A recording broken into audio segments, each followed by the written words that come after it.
My name is Megan Davis. I'm the Director of Legal Services at Erie Neighborhood House, and I've been working at Erie House for the past 6 years.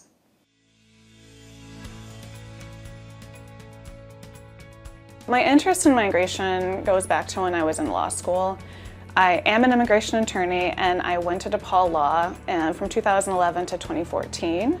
During law school, I had the opportunity to go on a human rights practicum that was in Chiapas, Mexico, and I had the opportunity to stay for a full summer. And during that experience, I was able to volunteer with a human rights organization that was based in Chiapas. And that kind of put me on the path to really connect my interest in international studies, my skills with Spanish, and my public interest desire, all kind of connected the dots to immigration as what I wanted to pursue.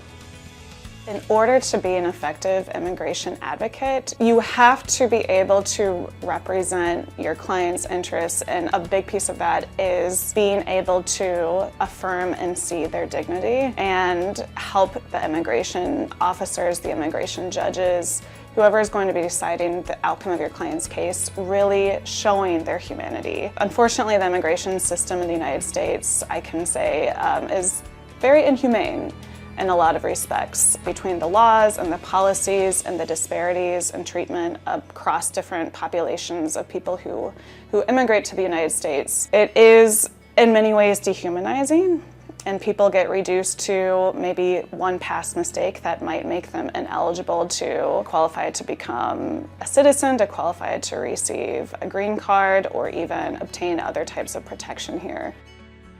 Erie House has a very rich, long history. We've been around for over 150 years, and I'm pleased to say that to me, it's really meaningful to still be part of that tradition of service to the immigrant community in Chicago. My job can look, very different from one day to the other. I get to engage and collaborate and form more partnerships with other agencies, coalitions with other organizations that are doing immigration work, and so that's really exciting. And I would say that's, working at Erie House has given me an opportunity to step into a leadership position. One of the greatest challenges that I see in my position is thinking about the best way that we can meet the needs of our community, but also balance that with the needs of our staff.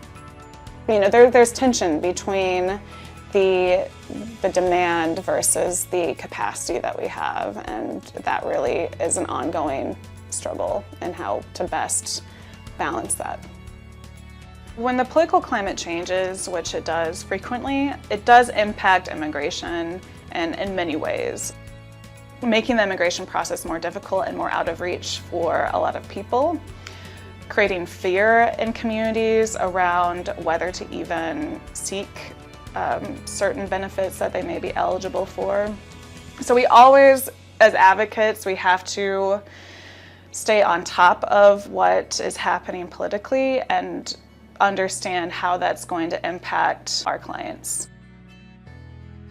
When I see the strength of the immigration communities, particularly, in Chicago, I think of the other agencies that I've been able to engage with and see what change is possible when people are really focused on building strong communities.